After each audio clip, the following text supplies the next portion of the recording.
오늘 우리는 상처 입은 영혼이 치유될 때 일어나는 아주 아름다운 변화에 관한 이야기를 나누어 보려 합니다. 누군가와 대화를 나눌 때 여러분의 시선은 어디를 향하나요? 우리는 다른 사람의 얼굴을 보며 교감하고 소통합니다. 얼굴은 한마디 말이 오가기도 전에 수십 가지 감정을 드러내고 때로는 우리의 눈빛이 천마디 말보다 더 많은 의미를 전달하기도 하죠. 하지만 여기에는 두 가지 종류의 바라봄이 있습니다. 하나는 따뜻한 연결을 위한 바라봄, 그리고 다른 하나는 간절한 인정을 갈구하는 바라봄입니다. 오늘 이야기는 바로 이 두 번째 바라봄에 대한 것입니다. 누군가의 얼굴을 살피는 것이 생존을 위한 절박한 기술이 되어버린 사람들, 그리고 그 상처를 딛고 진정한 연결을 향해 나아가는 그들의 여정에 관한 이야기입니다. 이 이야기가 당신의 마음에 울림을 준다면 잠시 시간을 내어 구독과 좋아요를 눌러주세요. 당신의 작은 손길이 또 다른 누군가에게는 따뜻한 위로와 연결의 시작이 될 수 있습니다.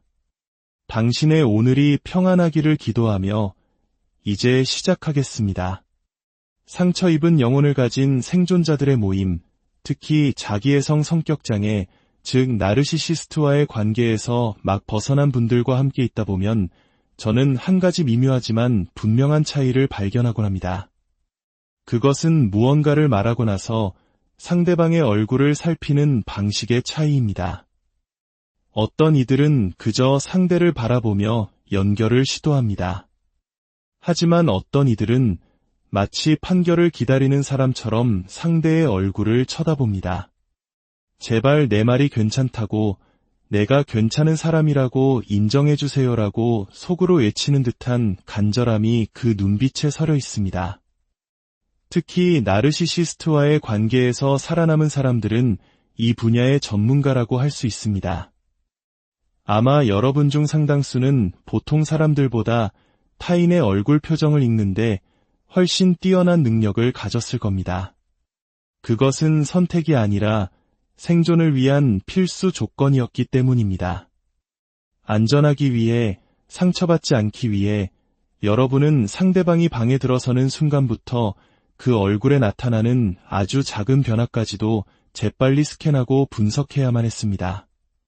즐거워 보이는 그 얼굴이 언제 분노로 바뀔지, 내가 방금 한 말이나 부탁이 혹시 저 사람의 심기를 건드려 폭풍을 몰고 오지는 않을지 항상 노심초사하며 살펴야 했습니다. 하지만 이것은 관계를 위한 기술이 아니었습니다. 이것은 철저히 안전을 위한 생존 기술이었습니다. 상대의 얼굴에서 미세한 불쾌감을 읽어내는 순간 여러분은 재빨리 그를 달래고 비위를 맞추고 칭찬하고 방금 하려던 말을 거두고 한 발 뒤로 물러서야 했습니다. 다가올지 모를 끔찍한 해를 피하기 위해 대화의 흐름을 멈추고 침묵해야만 했습니다. 특히 어린 시절, 자기애가 강한 부모 밑에서 자란 많은 생존자들은 이 기술을 아주 일찍부터 터득합니다.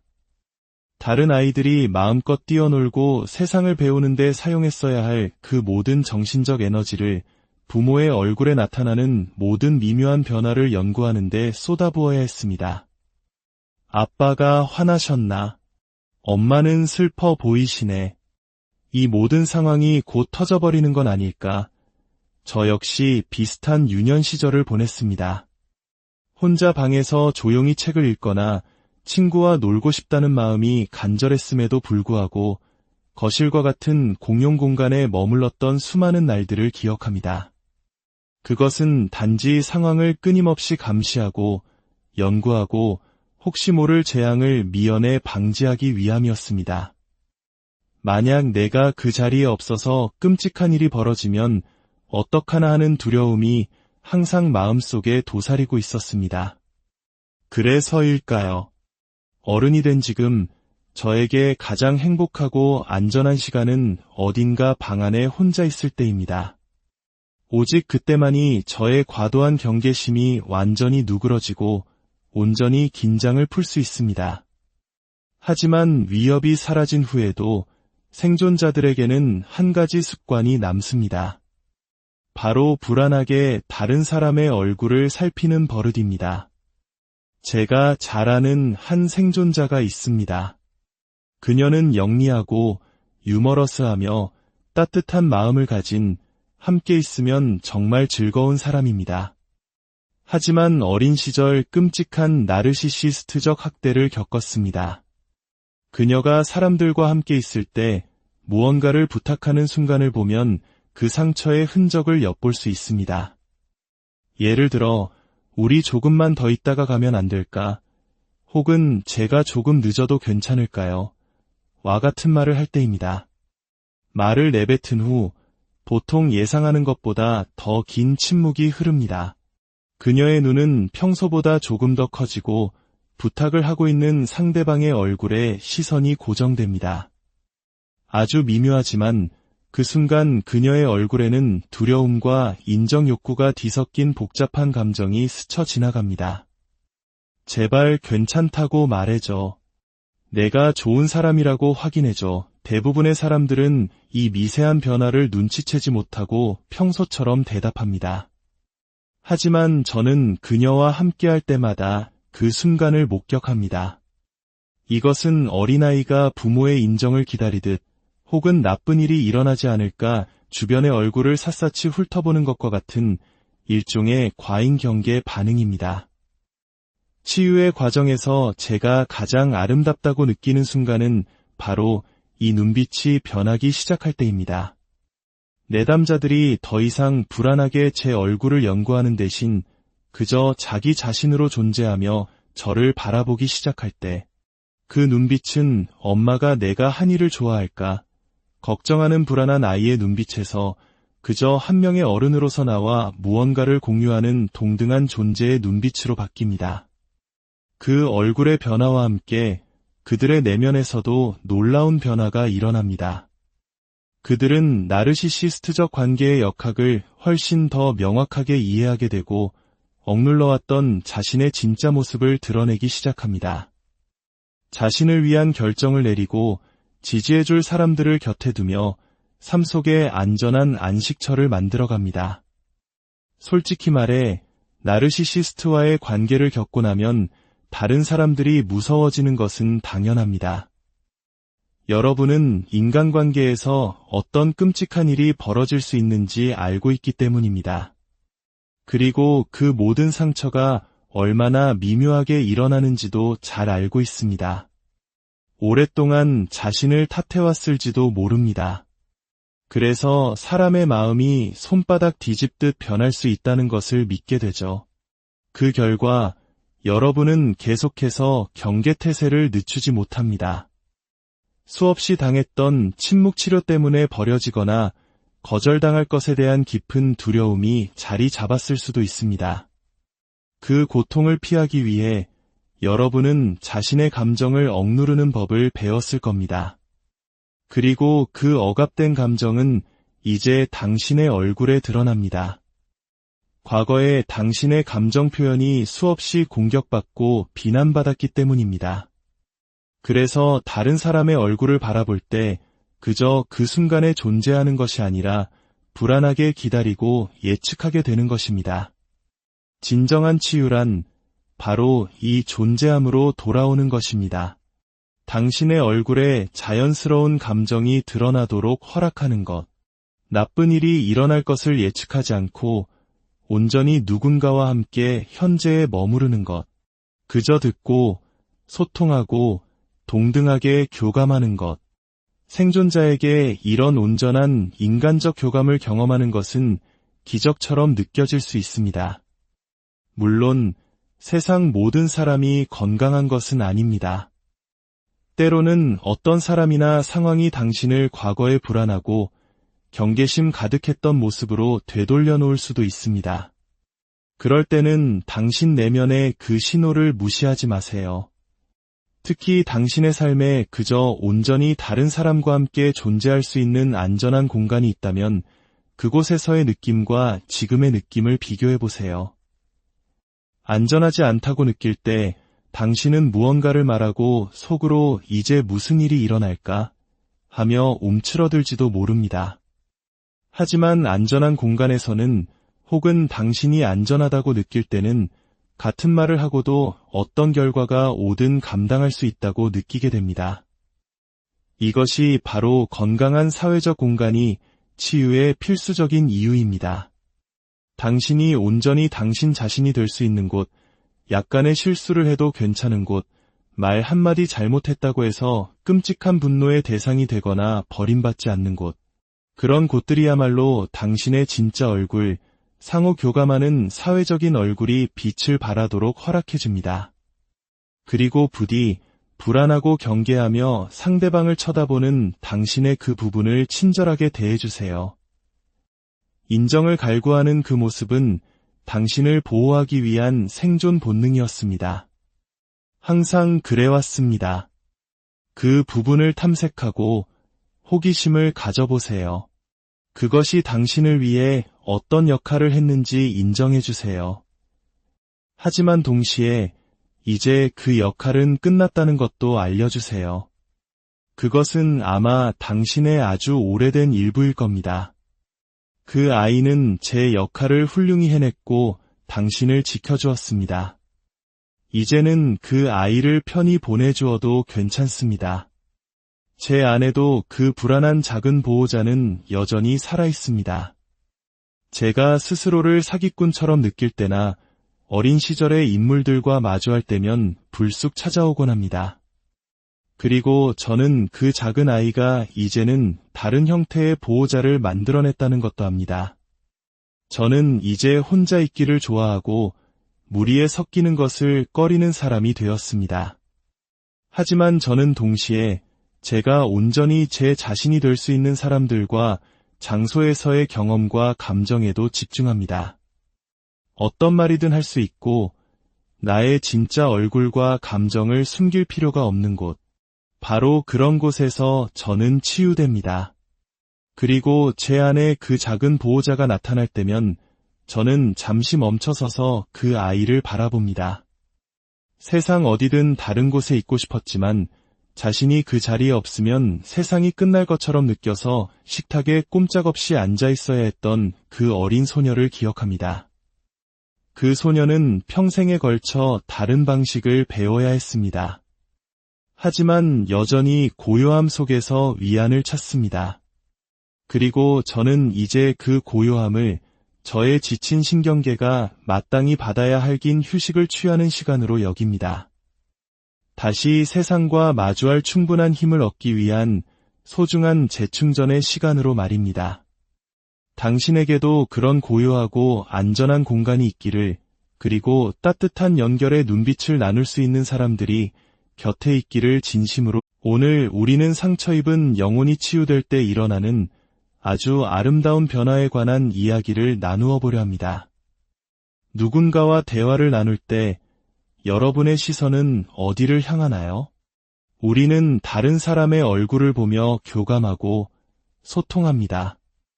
얼굴은 한마디 말이 오가기도 전에 수십 가지 감정을 드러내고 때로는 우리의 눈빛이 천마디 말보다 더 많은 의미를 전달하기도 하죠. 하지만 여기에는 두 가지 종류의 바라봄이 있습니다. 하나는 따뜻한 연결을 위한 바라봄, 그리고 다른 하나는 간절한 인정을 갈구하는 바라봄입니다. 오늘 이야기는 바로 이 두 번째 바라봄에 대한 것입니다. 누군가의 얼굴을 살피는 것이 생존을 위한 절박한 기술이 되어버린 사람들, 그리고 그 상처를 딛고 진정한 연결을 향해 나아가는 그들의 여정에 관한 이야기입니다. 이 이야기가 당신의 마음에 울림을 준다면 잠시 시간을 내어 구독과 좋아요를 눌러주세요. 당신의 작은 손길이 또 다른 누군가에게는 따뜻한 위로와 연결의 시작이 될 수 있습니다. 당신의 오늘이 평안하기를 기도하며 이제 시작하겠습니다. 상처 입은 영혼을 가진 생존자들의 모임, 특히 자기애성 성격장애, 즉 나르시시스트와의 관계에서 막 벗어난 분들과 함께 있다 보면 저는 한 가지 미묘하지만 분명한 차이를 발견하곤 합니다. 그것은 무언가를 말하고 나서 상대방의 얼굴을 살피는 방식의 차이입니다. 어떤 이들은 그저 상대를 바라보며 연결을 시도합니다. 하지만 어떤 이들은 마치 판결을 기다리는 사람처럼 상대의 얼굴을 쳐다봅니다. 제발 내 말이 괜찮다고, 내가 괜찮은 사람이라고 인정해주세요라고 속으로 외치는 듯한 간절함이 그 눈빛에 서려 있습니다. 특히 나르시시스트와의 관계에서 살아남은 사람들은 이 분야의 전문가라고 할 수 있습니다. 아마 여러분 중 상당수는 보통 사람들보다 타인의 얼굴 표정을 읽는데 훨씬 뛰어난 능력을 가졌을 겁니다. 그것은 선택이 아니라 생존을 위한 필수 조건이었기 때문입니다. 안전하기 위해, 상처받지 않기 위해 여러분은 상대방이 방에 들어서는 순간부터 그 얼굴에 나타나는 아주 작은 변화까지도 재빨리 스캔하고 분석해야만 했습니다. 즐거워 보이는 그 얼굴이 언제 분노로 바뀔지, 내가 방금 한 말이나 부탁이 혹시 저 사람의 심기를 건드려 폭풍을 몰고 오지는 않을지 항상 노심초사하며 살펴야 했습니다. 하지만 이것은 관계를 위한 기술이 아니었습니다. 이것은 철저히 안전을 위한 생존 기술이었습니다. 상대의 얼굴에서 미세한 불쾌감을 읽어내는 순간 여러분은 재빨리 그를 달래고 비위를 맞추고 칭찬하고 방금 하려던 말을 거두고 한 발 뒤로 물러서야 했습니다. 다가올지 모를 끔찍한 해를 피하기 위해 대화의 흐름을 멈추고 침묵해야만 했습니다. 특히 어린 시절 자기 애가 강한 부모 밑에서 자란 많은 생존자들은 이 기술을 아주 일찍부터 터득합니다. 다른 아이들이 마음껏 뛰어놀고 세상을 배우는 데 사용했어야 할 그 모든 정신적 에너지를 부모의 얼굴에 나타나는 모든 미묘한 변화를 연구하는 데 쏟아부어야 했습니다. 아빠가 화나셨나? 엄마는 슬퍼 보이시네. 이 모든 상황이 곧 터져버리는 건 아닐까? 저 역시 비슷한 유년 시절을 보냈습니다. 혼자 방에서 조용히 책을 읽거나 친구와 놀고 싶다는 마음이 간절했음에도 불구하고 거실과 같은 공용 공간에 머물렀던 수많은 날들을 기억합니다. 그것은 단지 상황을 끊임없이 감시하고 연구하고 혹시 모를 재앙을 미연에 방지하기 위함이었습니다. 만약 내가 그 자리에 없어서 끔찍한 일이 벌어지면 어떡하나 하는 두려움이 항상 마음속에 도사리고 있었습니다. 그래서일까요? 어른이 된 지금 저에게 가장 행복하고 안전한 시간은 어딘가 방 안에 혼자 있을 때입니다. 오직 그때만이 저의 과도한 경계심이 완전히 누그러지고 온전히 긴장을 풀 수 있습니다. 하지만 위협이 사라진 후에도 생존자들에게는 한 가지 습관이 남습니다. 바로 불안하게 다른 사람의 얼굴을 살피는 버릇입니다. 제가 잘 아는 한 생존자가 있습니다. 그녀는 영리하고 유머러스하며 따뜻한 마음을 가진 함께 있으면 정말 즐거운 사람입니다. 하지만 어린 시절 끔찍한 나르시시스트적 학대를 겪었습니다. 그녀가 사람들과 함께 있을 때 무언가를 부탁하는 순간을 보면 그 상처의 흔적을 엿볼 수 있습니다. 예를 들어, 우리 조금만 더 있다가 가면 안 될까? 혹은 제가 조금 늦어도 괜찮을까요? 와 같은 말을 할 때입니다. 말을 내뱉은 후 보통 예상하는 것보다 더 긴 침묵이 흐릅니다. 그녀의 눈은 평소보다 조금 더 커지고 부탁을 하고 있는 상대방의 얼굴에 시선이 고정됩니다. 아주 미묘하지만 그 순간 그녀의 얼굴에는 두려움과 인정 욕구가 뒤섞인 복잡한 감정이 스쳐 지나갑니다. 제발 괜찮다고 말해줘. 내가 좋은 사람이라고 확인해줘. 대부분의 사람들은 이 미세한 변화를 눈치채지 못하고 평소처럼 대답합니다. 하지만 저는 그녀와 함께할 때마다 그 순간을 목격합니다. 이것은 어린아이가 부모의 인정을 기다리듯 혹은 나쁜 일이 일어나지 않을까 주변의 얼굴을 샅샅이 훑어보는 것과 같은 일종의 과잉 경계 반응입니다. 치유의 과정에서 제가 가장 아름답다고 느끼는 순간은 바로 이 눈빛이 변하기 시작할 때입니다.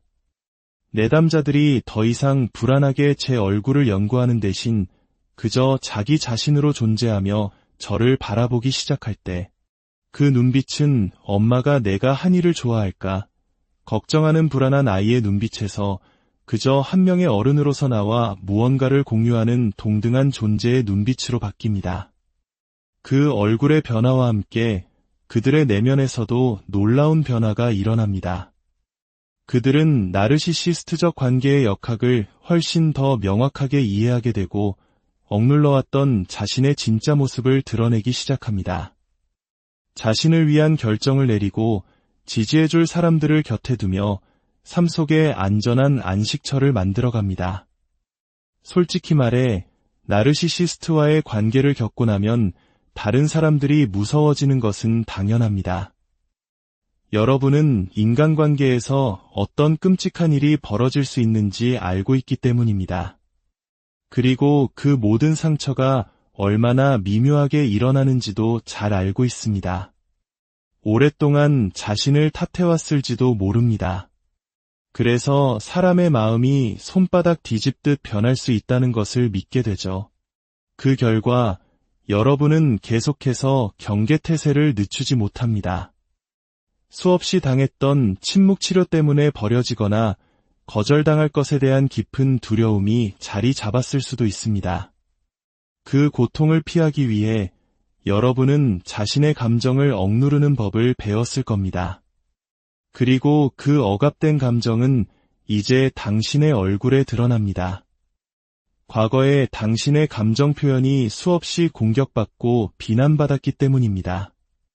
그래서 다른 사람의 얼굴을 바라볼 때 그저 그 순간에 존재하는 것이 아니라 불안하게 기다리고 예측하게 되는 것입니다. 진정한 치유란 바로 이 존재함으로 돌아오는 것입니다. 당신의 얼굴에 자연스러운 감정이 드러나도록 허락하는 것. 나쁜 일이 일어날 것을 예측하지 않고 온전히 누군가와 함께 현재에 머무르는 것. 그저 듣고 소통하고 동등하게 교감하는 것.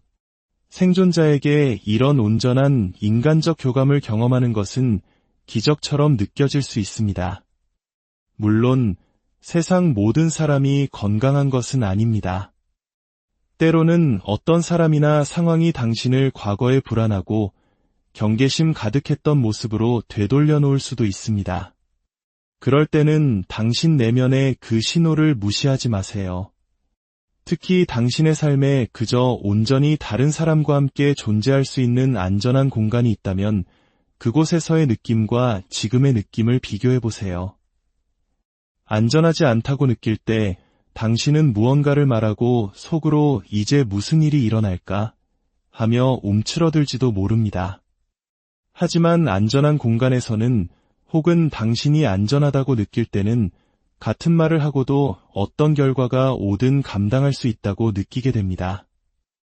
이것이 바로 건강한 사회적 공간이 치유의 필수적인 이유입니다.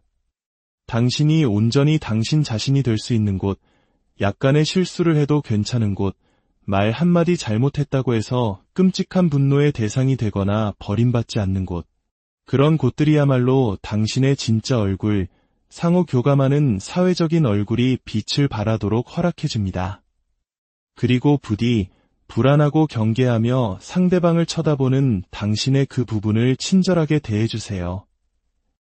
인정을 갈구하는 그 모습은 당신을 보호하기 위한 생존 본능이었습니다.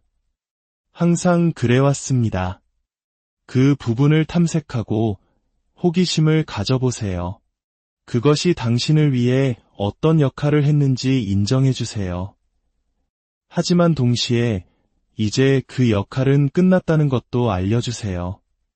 그것은 아마 당신의 아주 오래된 일부일 겁니다. 그 아이는 제 역할을 훌륭히 해냈고 당신을 지켜주었습니다. 이제는 그 아이를 편히 보내주어도 괜찮습니다. 제 안에도 그 불안한 작은 보호자는 여전히 살아있습니다. 제가 스스로를 사기꾼처럼 느낄 때나 어린 시절의 인물들과 마주할 때면 불쑥 찾아오곤 합니다. 그리고 저는 그 작은 아이가 이제는 다른 형태의 보호자를 만들어냈다는 것도 압니다. 저는 이제 혼자 있기를 좋아하고 무리에 섞이는 것을 꺼리는 사람이 되었습니다. 하지만 저는 동시에 제가 온전히 제 자신이 될 수 있는 사람들과 장소에서의 경험과 감정에도 집중합니다. 어떤 말이든 할 수 있고 나의 진짜 얼굴과 감정을 숨길 필요가 없는 곳. 바로 그런 곳에서 저는 치유됩니다. 그리고 제 안에 그 작은 보호자가 나타날 때면 저는 잠시 멈춰서서 그 아이를 바라봅니다. 세상 어디든 다른 곳에 있고 싶었지만 자신이 그 자리에 없으면 세상이 끝날 것처럼 느껴서 식탁에 꼼짝없이 앉아 있어야 했던 그 어린 소녀를 기억합니다. 그 소녀는 평생에 걸쳐 다른 방식을 배워야 했습니다. 하지만 여전히 고요함 속에서 위안을 찾습니다. 그리고 저는 이제 그 고요함을 저의 지친 신경계가 마땅히 받아야 할 긴 휴식을 취하는 시간으로 여깁니다. 다시 세상과 마주할 충분한 힘을 얻기 위한 소중한 재충전의 시간으로 말입니다. 당신에게도 그런 고요하고 안전한 공간이 있기를, 그리고 따뜻한 연결의 눈빛을 나눌 수 있는 사람들이 곁에 있기를 진심으로. 오늘 우리는 상처 입은 영혼이 치유될 때 일어나는 아주 아름다운 변화에 관한 이야기를 나누어 보려 합니다. 누군가와 대화를 나눌 때 여러분의 시선은 어디를 향하나요? 우리는 다른 사람의 얼굴을 보며 교감하고 소통합니다. 얼굴은 한마디 말이 오가기도 전에 수십 가지 감정을 드러내고 때로는 우리의 눈빛이 천마디 말보다 더 많은 의미를 전달하기도 하죠. 하지만 여기에는 두 가지 종류의 바라봄이 있습니다. 하나는 따뜻한 연결을 위한 바라봄, 그리고 다른 하나는 간절한 인정을 갈구하는 바라봄입니다. 오늘 이야기는 바로 이 두 번째 바라봄에 대한 것입니다. 누군가의 얼굴을 살피는 것이 생존을 위한 절박한 기술이 되어버린 사람들, 그리고 그 상처를 딛고 진정한 연결을 향해 나아가는 그들의 여정에 관한 이야기입니다. 이 이야기가 당신의 마음에 울림을 준다면 잠시 시간을 내어 구독과 좋아요를 눌러주세요. 당신의 작은 손길이 또 다른 누군가에게는 따뜻한 위로와 연결의 시작이 될 수 있습니다. 당신의 오늘이 평안하기를 기도하며 이제 시작하겠습니다. 상처 입은 영혼을 가진 생존자들의 모임, 특히 자기애성 성격장애, 즉 나르시시스트와의 관계에서 막 벗어난 분들과 함께 있다 보면 저는 한 가지 미묘하지만 분명한 차이를 발견하곤 합니다. 그것은 무언가를 말하고 나서 상대방의 얼굴을 살피는 방식의 차이입니다. 어떤 이들은 그저 상대를 바라보며 연결을 시도합니다. 하지만 어떤 이들은 마치 판결을 기다리는 사람처럼 상대의 얼굴을 쳐다봅니다. 제발 내 말이 괜찮다고, 내가 괜찮은 사람이라고 인정해주세요라고 속으로 외치는 듯한 간절함이 그 눈빛에 서려 있습니다. 특히 나르시시스트와의 관계에서 살아남은 사람들은 이 분야의 전문가라고 할 수 있습니다. 아마 여러분 중 상당수는 보통 사람들보다 타인의 얼굴 표정을 읽는데 훨씬 뛰어난 능력을 가졌을 겁니다. 그것은 선택이 아니라 생존을 위한 필수 조건이었기 때문입니다. 안전하기 위해, 상처받지 않기 위해 여러분은 상대방이 방에 들어서는 순간부터 그 얼굴에 나타나는 아주 작은 변화까지도 재빨리 스캔하고 분석해야만 했습니다. 즐거워 보이는 그 얼굴이 언제 분노로 바뀔지, 내가 방금 한 말이나 부탁이 혹시 저 사람의 심기를 건드려 폭풍을 몰고 오지는 않을지 항상 노심초사하며 살펴야 했습니다. 하지만 이것은 관계를 위한 기술이 아니었습니다. 이것은 철저히 안전을 위한 생존 기술이었습니다. 상대의 얼굴에서 미세한 불쾌감을 읽어내는 순간 여러분은 재빨리 그를 달래고 비위를 맞추고 칭찬하고 방금 하려던 말을 거두고 한 발 뒤로 물러서야 했습니다. 다가올지 모를 끔찍한 해를 피하기 위해 대화의 흐름을 멈추고 침묵해야만 했습니다. 특히 어린 시절 자기애가 강한 부모 밑에서 자란 많은 생존자들은 이 기술을 아주 일찍부터 터득합니다. 다른 아이들이 마음껏 뛰어놀고 세상을 배우는 데 사용했어야 할 그 모든 정신적 에너지를 부모의 얼굴에 나타나는 모든 미묘한 변화를 연구하는 데 쏟아부어야 했습니다. 아빠가 화나셨나? 엄마는 슬퍼 보이시네. 이 모든 상황이 곧 터져버리는 건 아닐까? 저 역시 비슷한 유년 시절을 보냈습니다. 혼자 방에서 조용히 책을 읽거나 친구와 놀고 싶다는 마음이 간절했음에도 불구하고 거실과 같은 공용 공간에 머물렀던 수많은 날들을 기억합니다. 그것은 단지 상황을 끊임없이 감시하고 연구하고 혹시 모를 재앙을 미연에 방지하기 위함이었습니다. 만약 내가 그 자리에 없어서 끔찍한 일이 벌어지면 어떡하나 하는 두려움이 항상 마음속에 도사리고 있었습니다. 그래서일까요? 어른이 된 지금 저에게 가장 행복하고 안전한 시간은 어딘가 방 안에 혼자 있을 때입니다. 오직 그때만이 저의 과도한 경계심이 완전히 누그러지고 온전히 긴장을 풀 수 있습니다. 하지만 위협이 사라진 후에도 생존자들에게는 한 가지 습관이 남습니다. 바로 불안하게 다른 사람의 얼굴을 살피는 버릇입니다. 제가 잘 아는 한 생존자가 있습니다. 그녀는 영리하고 유머러스하며 따뜻한 마음을 가진 함께 있으면 정말 즐거운 사람입니다. 하지만 어린 시절 끔찍한 나르시시스트적 학대를 겪었습니다. 그녀가 사람들과 함께 있을 때 무언가를 부탁하는 순간을 보면 그 상처의 흔적을 엿볼 수 있습니다. 예를 들어, 우리 조금만 더 있다가 가면 안 될까? 혹은 제가 조금 늦어도 괜찮을까요? 와 같은 말을 할 때입니다. 말을 내뱉은 후 보통 예상하는 것보다 더 긴 침묵이 흐릅니다. 그녀의 눈은 평소보다 조금 더 커지고 부탁을 하고 있는 상대방의 얼굴에 시선이 고정됩니다. 아주 미묘하지만 그 순간 그녀의 얼굴에는 두려움과 인정 욕구가 뒤섞인 복잡한 감정이 스쳐 지나갑니다. 제발 괜찮다고 말해줘. 내가 좋은 사람이라고 확인해줘. 대부분의 사람들은 이 미세한 변화를 눈치채지 못하고 평소처럼 대답합니다. 하지만 저는 그녀와 함께할 때마다 그 순간을 목격합니다. 이것은 어린아이가 부모의 인정을 기다리듯 혹은 나쁜 일이 일어나지 않을까 주변의 얼굴을 샅샅이 훑어보는 것과 같은 일종의 과잉 경계 반응입니다. 치유의 과정에서 제가 가장 아름답다고 느끼는 순간은 바로 이 눈빛이 변하기 시작할 때입니다. 내담자들이 더 이상 불안하게 제 얼굴을 연구하는 대신 그저 자기 자신으로 존재하며 저를 바라보기 시작할 때, 그 눈빛은 엄마가 내가 한 일을 좋아할까? 걱정하는 불안한 아이의 눈빛에서 그저 한 명의 어른으로서 나와 무언가를 공유하는 동등한 존재의 눈빛으로 바뀝니다. 그 얼굴의 변화와 함께 그들의 내면에서도 놀라운 변화가 일어납니다. 그들은 나르시시스트적 관계의 역학을 훨씬 더 명확하게 이해하게 되고 억눌러왔던 자신의 진짜 모습을 드러내기 시작합니다.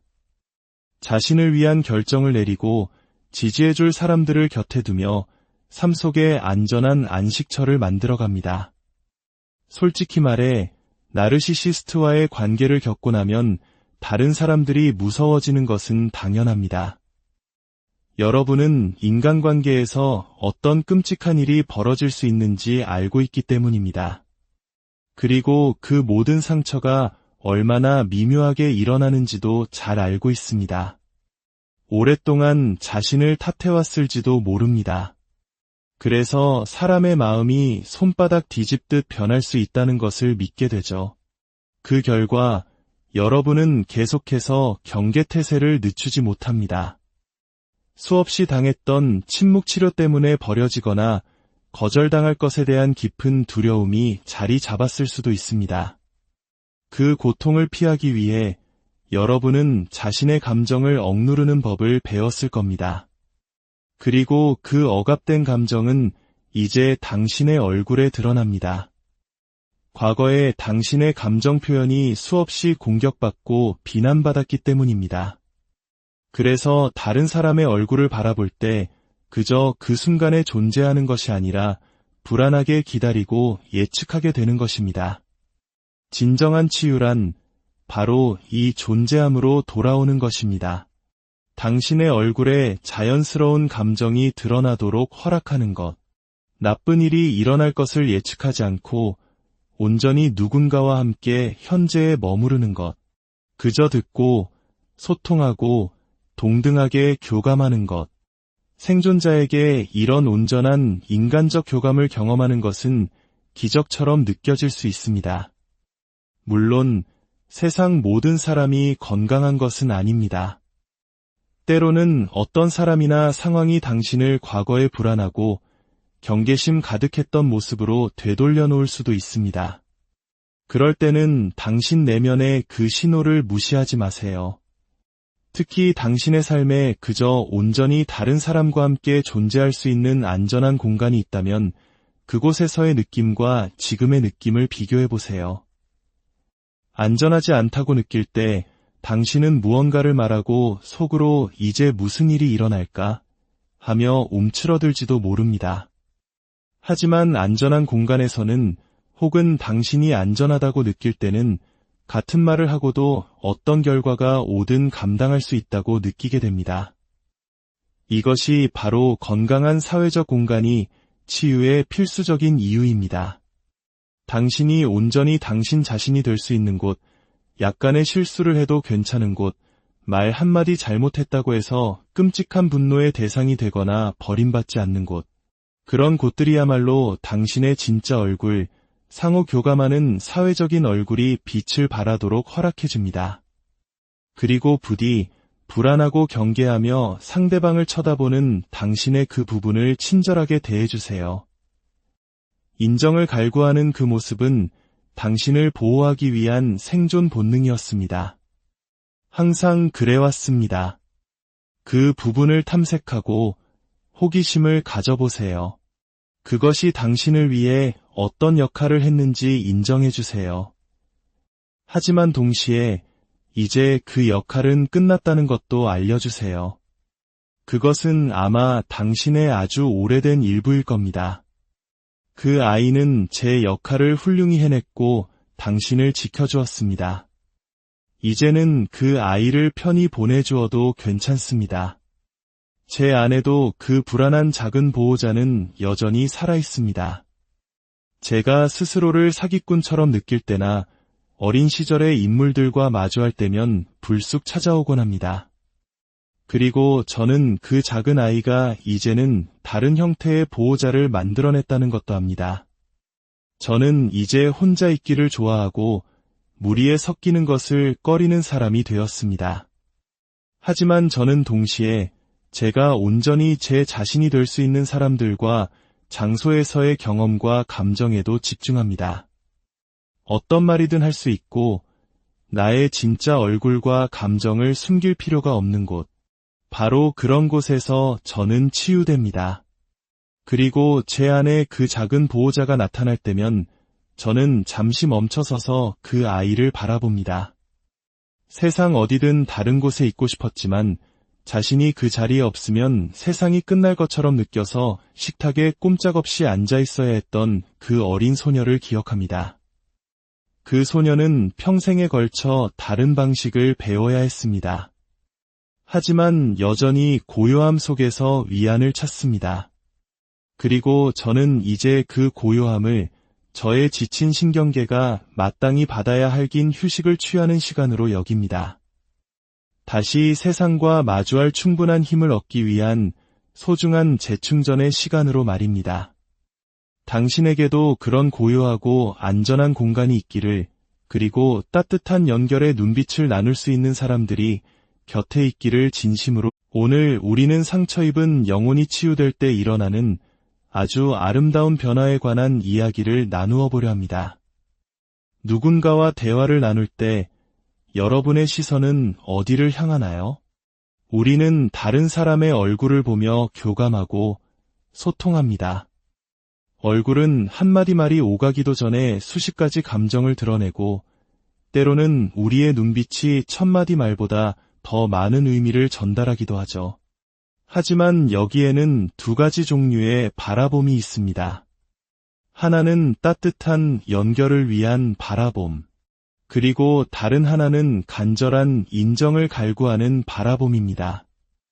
오늘 이야기는 바로 이 두 번째 바라봄에 대한 것입니다.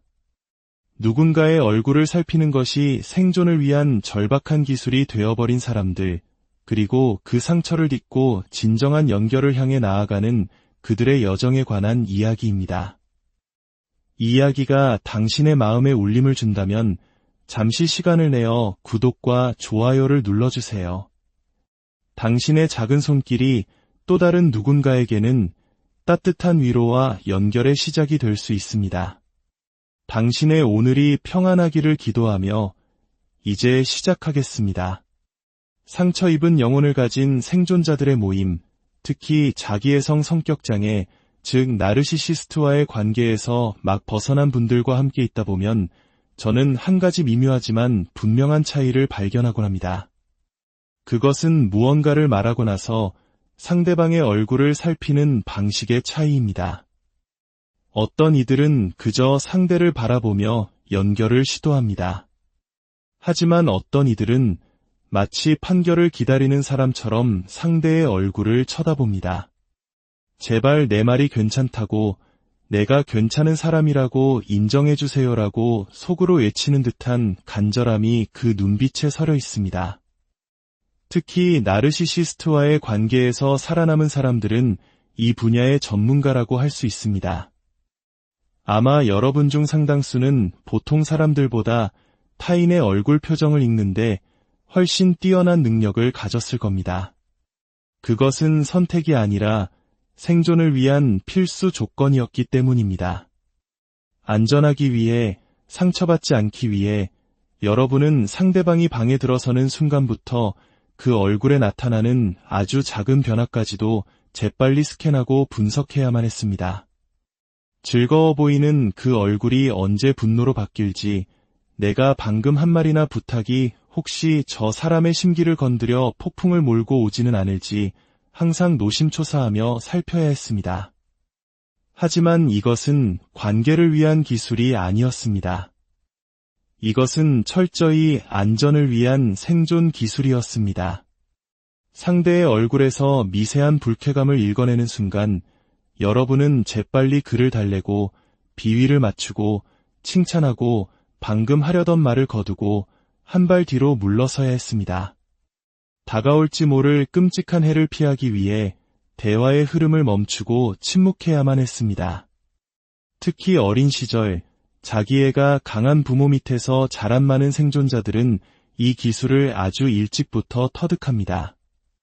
다른 아이들이 마음껏 뛰어놀고 세상을 배우는 데 사용했어야 할 그 모든 정신적 에너지를 부모의 얼굴에 나타나는 모든 미묘한 변화를 연구하는 데 쏟아부어야 했습니다.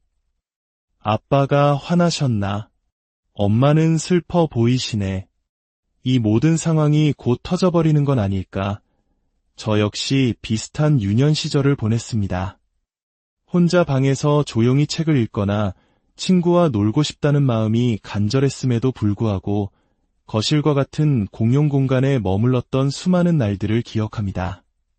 그것은 단지 상황을 끊임없이 감시하고 연구하고 혹시 모를 재앙을 미연에 방지하기 위함이었습니다. 만약 내가 그 자리에 없어서 끔찍한 일이 벌어지면 어떡하나 하는 두려움이 항상 마음속에 도사리고 있었습니다. 그래서일까요? 어른이 된 지금 저에게 가장 행복하고 안전한 시간은 어딘가 방 안에 혼자 있을 때입니다. 오직 그때만이 저의 과도한 경계심이 완전히 누그러지고 온전히 긴장을 풀 수 있습니다. 하지만 위협이 사라진 후에도 생존자들에게는 한 가지 습관이 남습니다. 바로 불안하게 다른 사람의 얼굴을 살피는 버릇입니다. 제가 잘 아는 한 생존자가 있습니다. 그녀는 영리하고 유머러스하며 따뜻한 마음을 가진, 함께 있으면 정말 즐거운 사람입니다. 하지만 어린 시절 끔찍한 나르시시스트적 학대를 겪었습니다. 그녀가 사람들과 함께 있을 때 무언가를 부탁하는 순간을 보면 그 상처의 흔적을 엿볼 수 있습니다. 예를 들어, 우리 조금만 더 있다가 가면 안 될까? 혹은 제가 조금 늦어도 괜찮을까요? 와 같은 말을 할 때입니다.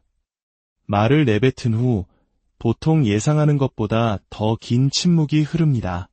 그녀의 눈은 평소보다 조금 더 커지고 부탁을 하고 있는 상대방의 얼굴에 시선이 고정됩니다. 아주 미묘하지만 그 순간 그녀의 얼굴에는 두려움과 인정 욕구가 뒤섞인 복잡한 감정이 스쳐 지나갑니다. 제발 괜찮다고 말해줘. 내가 좋은 사람이라고 확인해줘. 대부분의 사람들은 이 미세한 변화를 눈치채지 못하고 평소처럼 대답합니다. 하지만 저는 그녀와 함께할 때마다 그 순간을 목격합니다. 이것은 어린아이가 부모의 인정을 기다리듯 혹은 나쁜 일이 일어나지 않을까 주변의 얼굴을 샅샅이 훑어보는 것과 같은 일종의 과잉 경계 반응입니다. 치유의 과정에서 제가 가장 아름답다고 느끼는 순간은 바로 이 눈빛이 변하기 시작할 때입니다. 내담자들이 더 이상 불안하게 제 얼굴을 연구하는 대신 그저 자기 자신으로 존재하며 저를 바라보기 시작할 때, 그 눈빛은 엄마가 내가 한 일을 좋아할까? 걱정하는 불안한 아이의 눈빛에서 그저 한 명의 어른으로서 나와 무언가를 공유하는 동등한 존재의 눈빛으로 바뀝니다. 그 얼굴의 변화와 함께 그들의 내면에서도 놀라운 변화가 일어납니다. 그들은 나르시시스트적 관계의 역학을 훨씬 더 명확하게 이해하게 되고 억눌러왔던 자신의 진짜 모습을 드러내기 시작합니다. 자신을 위한 결정을 내리고 지지해줄 사람들을 곁에 두며 삶 속에 안전한 안식처를 만들어갑니다. 솔직히 말해 나르시시스트와의 관계를 겪고 나면 다른 사람들이 무서워지는 것은 당연합니다. 여러분은 인간관계에서 어떤 끔찍한 일이 벌어질 수 있는지 알고 있기 때문입니다. 그리고 그 모든 상처가 얼마나 미묘하게 일어나는지도 잘 알고 있습니다. 오랫동안 자신을 탓해왔을지도 모릅니다. 그래서 사람의 마음이 손바닥 뒤집듯 변할 수 있다는 것을 믿게 되죠. 그 결과 여러분은 계속해서 경계태세를 늦추지 못합니다. 수없이 당했던 침묵치료 때문에 버려지거나 거절당할 것에 대한 깊은 두려움이 자리 잡았을 수도 있습니다. 그 고통을 피하기 위해 여러분은 자신의 감정을 억누르는 법을 배웠을 겁니다. 그리고 그 억압된 감정은 이제 당신의 얼굴에 드러납니다. 과거에 당신의 감정 표현이 수없이 공격받고 비난받았기 때문입니다. 그래서 다른 사람의 얼굴을 바라볼 때 그저 그 순간에 존재하는 것이 아니라 불안하게 기다리고 예측하게 되는 것입니다. 진정한 치유란 바로 이 존재함으로 돌아오는 것입니다. 당신의 얼굴에 자연스러운 감정이 드러나도록 허락하는 것, 나쁜 일이 일어날 것을 예측하지 않고 온전히 누군가와 함께 현재에 머무르는 것, 그저 듣고 소통하고 동등하게 교감하는 것. 생존자에게 이런 온전한 인간적 교감을 경험하는 것은 기적처럼 느껴질 수 있습니다. 물론 세상 모든 사람이 건강한 것은 아닙니다. 때로는 어떤 사람이나 상황이 당신을 과거에 불안하고 경계심 가득했던 모습으로 되돌려 놓을 수도 있습니다. 그럴 때는 당신 내면의 그 신호를 무시하지 마세요. 특히 당신의 삶에 그저 온전히 다른 사람과 함께 존재할 수 있는 안전한 공간이 있다면 그곳에서의 느낌과 지금의 느낌을 비교해 보세요. 안전하지 않다고 느낄 때 당신은 무언가를 말하고 속으로 이제 무슨 일이 일어날까 하며 움츠러들지도 모릅니다. 하지만 안전한 공간에서는 혹은 당신이 안전하다고 느낄 때는 같은 말을 하고도 어떤 결과가 오든 감당할 수 있다고 느끼게 됩니다. 이것이 바로 건강한 사회적 공간이 치유의 필수적인 이유입니다. 당신이 온전히 당신 자신이 될 수 있는 곳, 약간의 실수를 해도 괜찮은 곳, 말 한마디 잘못했다고 해서 끔찍한 분노의 대상이 되거나 버림받지 않는 곳, 그런 곳들이야말로 당신의 진짜 얼굴, 상호 교감하는 사회적인 얼굴이 빛을 발하도록 허락해줍니다. 그리고 부디 불안하고 경계하며 상대방을 쳐다보는 당신의 그 부분을 친절하게 대해주세요. 인정을 갈구하는 그 모습은 당신을 보호하기 위한 생존 본능이었습니다. 항상 그래왔습니다. 그 부분을 탐색하고 호기심을 가져보세요. 그것이 당신을 위해 어떤 역할을 했는지 인정해주세요. 하지만 동시에 이제 그 역할은 끝났다는 것도 알려주세요. 그것은 아마 당신의 아주 오래된 일부일 겁니다. 그 아이는 제 역할을 훌륭히 해냈고 당신을 지켜주었습니다. 이제는 그 아이를 편히 보내주어도 괜찮습니다. 제 안에도 그 불안한 작은 보호자는 여전히 살아있습니다. 제가 스스로를 사기꾼처럼 느낄 때나 어린 시절의 인물들과 마주할 때면 불쑥 찾아오곤 합니다. 그리고 저는 그 작은 아이가 이제는 다른 형태의 보호자를 만들어냈다는 것도 압니다. 저는 이제 혼자 있기를 좋아하고 무리에 섞이는 것을 꺼리는 사람이 되었습니다.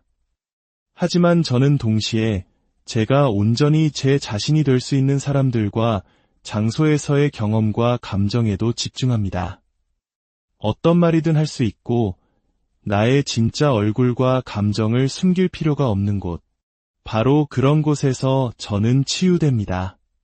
그리고 제 안에 그 작은 보호자가 나타날 때면 저는 잠시 멈춰서서 그 아이를 바라봅니다. 세상 어디든 다른 곳에 있고 싶었지만 자신이 그 자리에 없으면 세상이 끝날 것처럼 느껴서 식탁에 꼼짝없이 앉아 있어야 했던 그 어린 소녀를 기억합니다. 그 소녀는 평생에 걸쳐 다른 방식을 배워야 했습니다. 하지만 여전히 고요함 속에서 위안을 찾습니다. 그리고 저는 이제 그 고요함을 저의 지친 신경계가 마땅히 받아야 할 긴 휴식을 취하는 시간으로 여깁니다. 다시 세상과 마주할 충분한 힘을 얻기 위한 소중한 재충전의 시간으로 말입니다. 당신에게도 그런 고요하고 안전한 공간이 있기를, 그리고 따뜻한 연결의 눈빛을 나눌 수 있는 사람들이 곁에 있기를 진심으로. 오늘 우리는 상처 입은 영혼이 치유될 때 일어나는 아주 아름다운 변화에 관한 이야기를 나누어 보려 합니다. 누군가와 대화를 나눌 때 여러분의 시선은 어디를 향하나요? 우리는 다른 사람의 얼굴을 보며 교감하고 소통합니다. 얼굴은 한마디 말이 오가기도 전에 수십 가지 감정을 드러내고 때로는 우리의 눈빛이 천마디 말보다 더 많은 의미를 전달하기도 하죠. 하지만 여기에는 두 가지 종류의 바라봄이 있습니다. 하나는 따뜻한 연결을 위한 바라봄, 그리고 다른 하나는 간절한 인정을 갈구하는 바라봄입니다. 오늘 이야기는 바로 이 두 번째 바라봄에 대한 것입니다. 누군가의 얼굴을 살피는 것이 생존을 위한 절박한 기술이 되어버린 사람들, 그리고 그 상처를 딛고 진정한 연결을 향해 나아가는 그들의 여정에 관한 이야기입니다. 이 이야기가 당신의 마음에 울림을 준다면 잠시 시간을 내어 구독과 좋아요를 눌러주세요. 당신의 작은 손길이 또 다른 누군가에게는 따뜻한 위로와 연결의 시작이 될 수 있습니다. 당신의 오늘이 평안하기를 기도하며 이제 시작하겠습니다. 상처 입은 영혼을 가진 생존자들의 모임, 특히 자기애성 성격장애, 즉 나르시시스트와의 관계에서 막 벗어난 분들과 함께 있다 보면 저는 한 가지 미묘하지만 분명한 차이를 발견하곤 합니다. 그것은 무언가를 말하고 나서 상대방의 얼굴을 살피는 방식의 차이입니다. 어떤 이들은 그저 상대를 바라보며 연결을 시도합니다. 하지만 어떤 이들은 마치 판결을 기다리는 사람처럼 상대의 얼굴을 쳐다봅니다. 제발 내 말이 괜찮다고, 내가 괜찮은 사람이라고 인정해주세요라고 속으로 외치는 듯한 간절함이 그 눈빛에 서려 있습니다. 특히 나르시시스트와의 관계에서 살아남은 사람들은 이 분야의 전문가라고 할 수 있습니다. 아마 여러분 중 상당수는 보통 사람들보다 타인의 얼굴 표정을 읽는데 훨씬 뛰어난 능력을 가졌을 겁니다. 그것은 선택이 아니라 생존을 위한 필수 조건이었기 때문입니다. 안전하기 위해, 상처받지 않기 위해 여러분은 상대방이 방에 들어서는 순간부터 그 얼굴에 나타나는 아주 작은 변화까지도 재빨리 스캔하고 분석해야만 했습니다. 즐거워 보이는 그 얼굴이 언제 분노로 바뀔지, 내가 방금 한 말이나 부탁이 혹시 저 사람의 심기를 건드려 폭풍을 몰고 오지는 않을지 항상 노심초사하며 살펴야 했습니다. 하지만 이것은 관계를 위한 기술이 아니었습니다. 이것은 철저히 안전을 위한 생존 기술이었습니다. 상대의 얼굴에서 미세한 불쾌감을 읽어내는 순간 여러분은 재빨리 그를 달래고 비위를 맞추고 칭찬하고 방금 하려던 말을 거두고 한 발 뒤로 물러서야 했습니다. 다가올지 모를 끔찍한 해를 피하기 위해 대화의 흐름을 멈추고 침묵해야만 했습니다. 특히 어린 시절 자기애가 강한 부모 밑에서 자란 많은 생존자들은 이 기술을 아주 일찍부터 터득합니다. 다른 아이들이 마음껏 뛰어놀고 세상을 배우는 데 사용했어야 할 그 모든 정신적 에너지를 부모의 얼굴에 나타나는 모든 미묘한 변화를 연구하는 데 쏟아부어야 했습니다. 아빠가 화나셨나? 엄마는 슬퍼 보이시네. 이 모든 상황이 곧 터져버리는 건 아닐까? 저 역시 비슷한 유년 시절을 보냈습니다. 혼자 방에서 조용히 책을 읽거나 친구와 놀고 싶다는 마음이 간절했음에도 불구하고 거실과 같은 공용 공간에 머물렀던 수많은 날들을 기억합니다. 그것은 단지 상황을 끊임없이 감시하고 연구하고 혹시 모를 재앙을 미연에 방지하기 위함이었습니다. 만약 내가 그 자리에 없어서 끔찍한 일이 벌어지면 어떡하나 하는 두려움이 항상 마음속에 도사리고 있었습니다. 그래서일까요? 어른이 된 지금 저에게 가장 행복하고 안전한 시간은 어딘가 방 안에 혼자 있을 때입니다. 오직 그때만이 저의 과도한 경계심이 완전히 누그러지고 온전히 긴장을 풀 수 있습니다. 하지만 위협이 사라진 후에도 생존자들에게는 한 가지 습관이 남습니다. 바로 불안하게 다른 사람의 얼굴을 살피는 버릇입니다. 제가 잘 아는 한 생존자가 있습니다. 그녀는 영리하고 유머러스하며 따뜻한 마음을 가진 함께 있으면 정말 즐거운 사람입니다. 하지만 어린 시절 끔찍한 나르시시스트적 학대를 겪었습니다. 그녀가 사람들과 함께 있을 때 무언가를 부탁하는 순간을 보면 그 상처의 흔적을 엿볼 수 있습니다. 예를 들어, 우리 조금만 더 있다가 가면 안 될까? 혹은 제가 조금 늦어도 괜찮을까요? 와 같은 말을 할 때입니다. 말을 내뱉은 후 보통 예상하는 것보다 더 긴 침묵이 흐릅니다. 그녀의 눈은 평소보다 조금 더 커지고 부탁을 하고 있는 상대방의 얼굴에 시선이 고정됩니다. 아주 미묘하지만 그 순간 그녀의 얼굴에는 두려움과 인정 욕구가 뒤섞인 복잡한 감정이 스쳐 지나갑니다. 제발 괜찮다고 말해줘. 내가 좋은 사람이라고 확인해줘. 대부분의 사람들은 이 미세한 변화를 눈치채지 못하고 평소처럼 대답합니다. 하지만 저는 그녀와 함께할 때마다 그 순간을 목격합니다. 이것은 어린아이가 부모의 인정을 기다리듯 혹은 나쁜 일이 일어나지 않을까 주변의 얼굴을 샅샅이 훑어보는 것과 같은 일종의 과잉 경계 반응입니다. 치유의 과정에서 제가 가장 아름답다고 느끼는 순간은 바로 이 눈빛이 변하기 시작할 때입니다. 내담자들이 더 이상 불안하게 제 얼굴을 연구하는 대신 그저 자기 자신으로 존재하며 저를 바라보기 시작할 때, 그 눈빛은 엄마가 내가 한 일을 좋아할까? 걱정하는 불안한 아이의 눈빛에서 그저 한 명의 어른으로서 나와 무언가를 공유하는 동등한 존재의 눈빛으로 바뀝니다. 그 얼굴의 변화와 함께